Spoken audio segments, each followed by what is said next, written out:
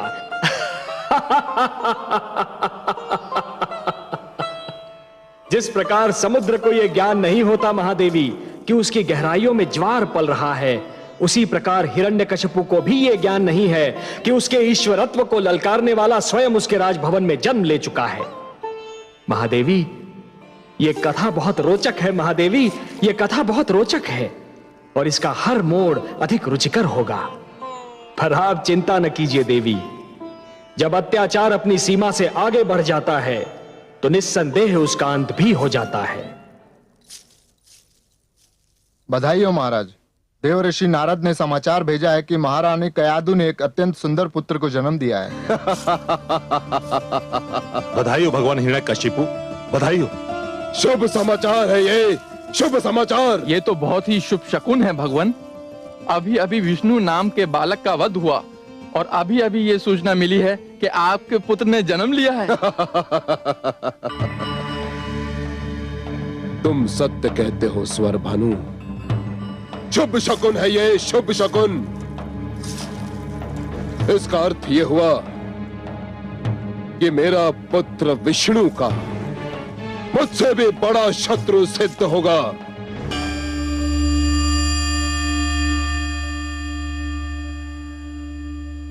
हे कमल नयन, अंधेरी रात्रि को उजाले का संदेश देने वाली सूर्य किरण सी आपकी मुस्कान, ये पतझड़ के अंत और वसंत ऋतु के आगमन की घोषणा करने वाले सुगंधित समीर की भांति आपकी मधुर मुस्कान खुला संकेत कर रही है कि सृष्टि में अवश्य कोई ऐसी घटना घटी है जिसने आपके मन को प्रसन्न कर दिया है। अहो महादेवी, अहो, हमारा कोई ऐसा संकेत नहीं जिसका भेद आप जान न पाए।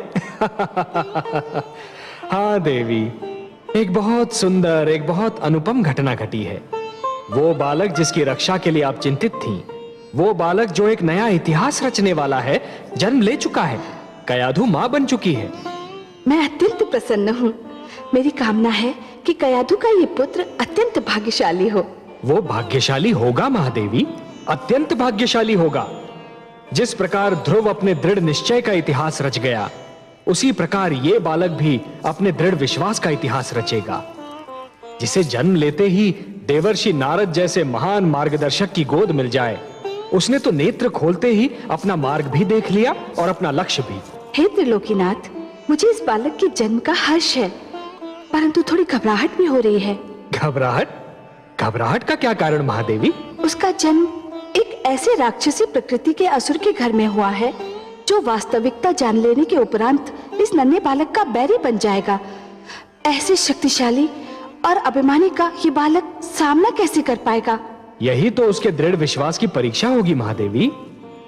महादेवी, केवट का साहस शांत बहने वाली नदी में नौका खेने से सिद्ध नहीं होता। वो तो तब सिद्ध होता है जब केवट बिफरी हुई नदी के मझधार से नौका को सुरक्षित निकाल कर ले जाता है। एक दिए की क्षमता शांत वातावरण में जलते रहने से सिद्ध नहीं होती। वो तो तब सिद्ध होती है जब दिया अपनी लौ को आंधी में भी बुझने नहीं देता। उसी प्रकार इस बालक का दृढ़ विश्वास भी तभी सिद्ध होगा जब वो महान शक्तियों और प्रतिकूल वातावरण में भी जमा रहेगा। मैं तो मन से चाहती हूँ कि कयाधु का ये पुत्र हर पग पर सफलता पाए। अब आपने उसे आशीर्वाद दे दिया है, तब तो उसका विश्वास दृढ़ होना ही है।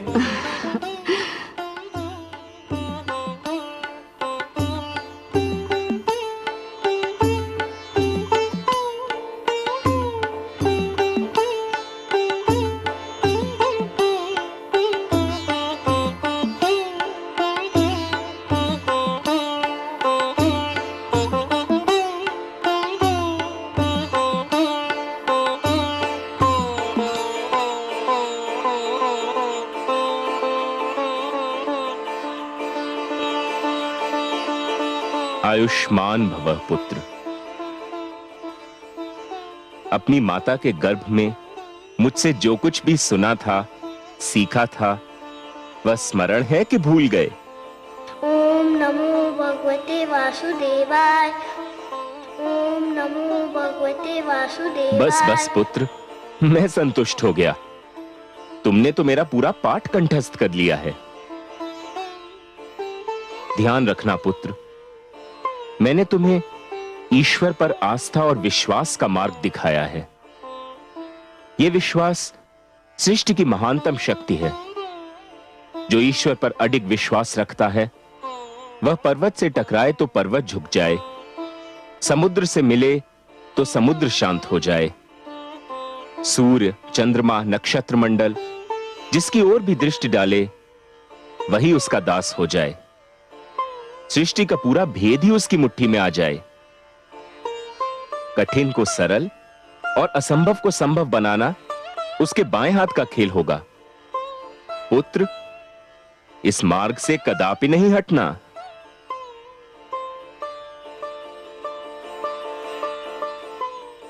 लीजिए देवी, इसे इसकी माता के पास पहुंचा दीजिए।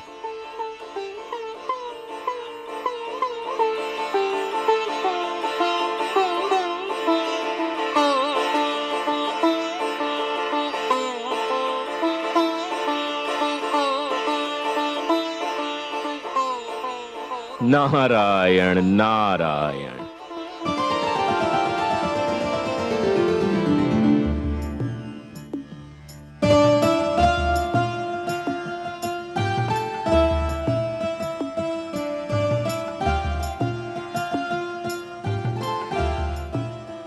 देवर्षि, मेरा कार्य पूरा हो गया। मुझे विष्णु लोक लौटने की अनुमति दीजिए। मैं आपका बहुत आभारी हूं देवी कि आप आ गईं। आपने ऐसे समय पर मेरी सहायता की जब मेरी बुद्धि भी काम नहीं कर रही थी। आपको कोटि कोटि धन्यवाद।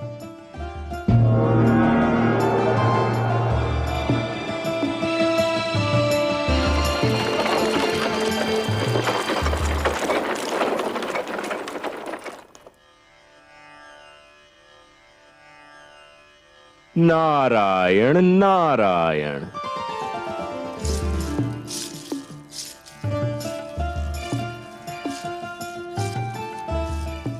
प्रणाम देवर्षि। जब से मैंने सुना है कि मेरे पुत्र का जन्म हुआ है, मैं उसे देखने के लिए व्याकुल हूं। कैसा है मेरा पुत्र? स्वयं चलकर देख लीजिए। आइए। चलिए देवर्षि।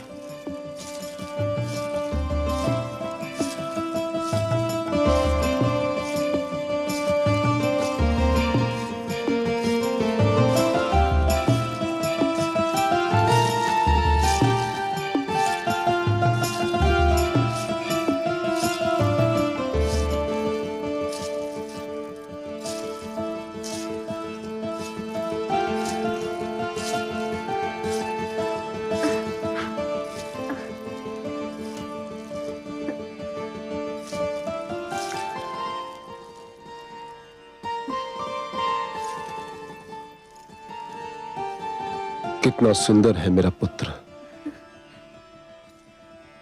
कितना प्रतिभावान लगता है। देवर्षि, इसके माथे से तो तेज की किरणें फूट रही हैं। कितनी मीठी है इसकी मुस्कान। उसकी आंखें सूर्य और चंद्रमा की भांति चमक रही हैं।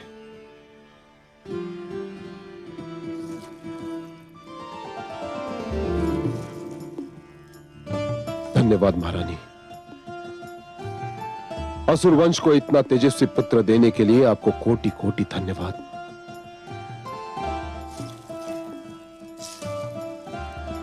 देवर्षि, आज यदि मेरा पुत्र सुरक्षित है तो केवल आपकी कृपा के कारण। असुरराज, मेरी कृपा आपको इसलिए लग रही है क्योंकि मैंने जो कुछ भी किया वो आपने देख लिया। आपके पुत्र पर तो धरती और आकाश से न जाने किस किस ने कृपा की है। आपने तो देख ही लिया कि इसके मुख पर कितना तेज है। देवर्षि, तीनों लोक में आपसे बड़ा ज्योतिष विद्या का ज्ञाता कोई नहीं। मेरी विनती है कि मेरे पुत्र का नामकरण आप ही करें। नारायण नारायण। असुरराज, आप पुत्र पाकर प्रसन्न हुए ना?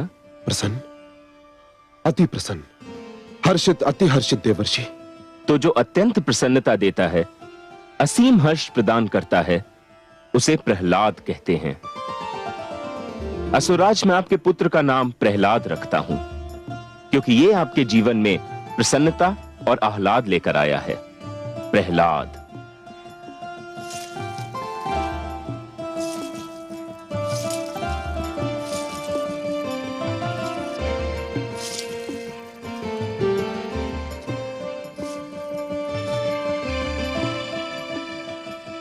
देवर्षि,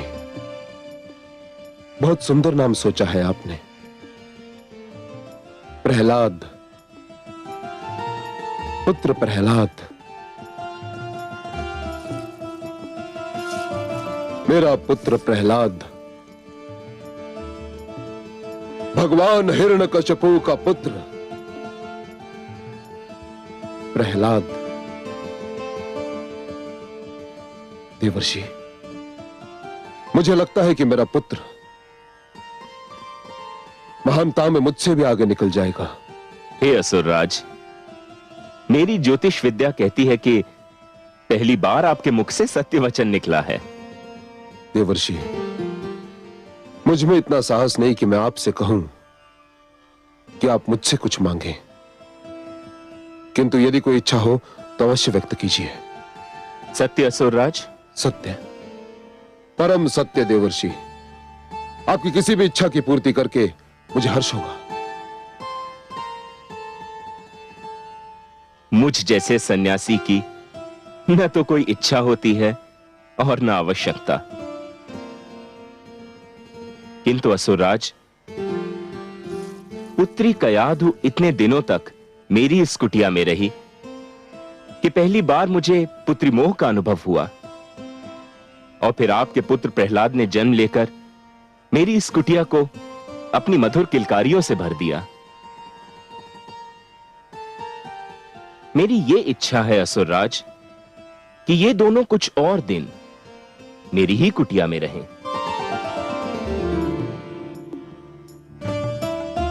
आपने तो मेरे मन की बात कह दी देवर्षि। मेरी भी इच्छा थी कि मैं और मेरा पुत्र आप ही के साथ रहें। मुझे तो देवर्षि की कुटिया स्वर्ग के समान लगती है। देवर्षि, मैं आपकी इच्छा की पूर्ति के लिए वचनबद्ध हूं। अपने पुत्र से दूर रहना मेरे लिए संभव नहीं,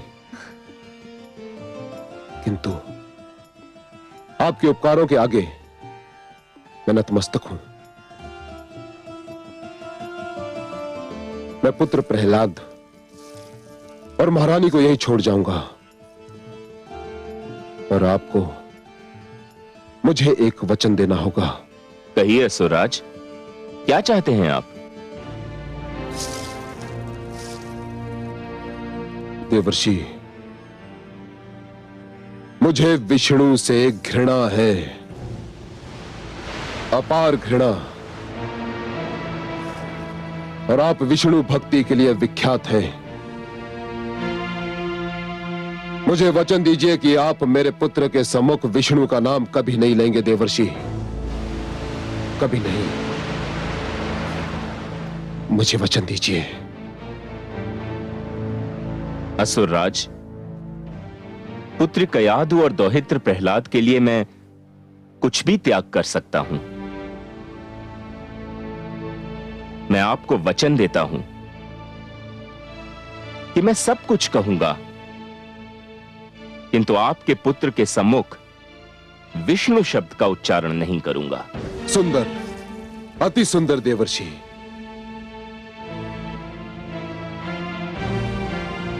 नारायण नारायण।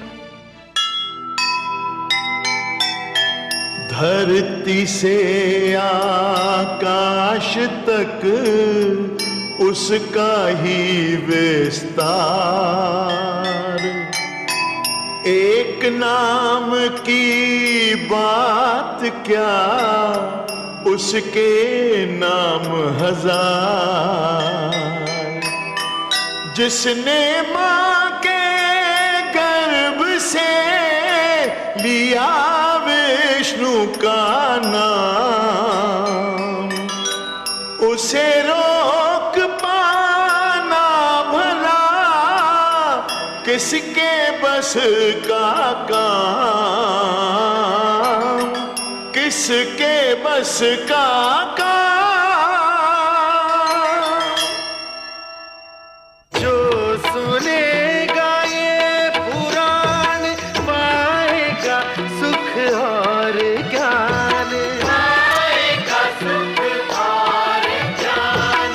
कर्म को ही धर्म जान, प्रेम की तू छेड़तान, प्रेम की तू छेड़तान।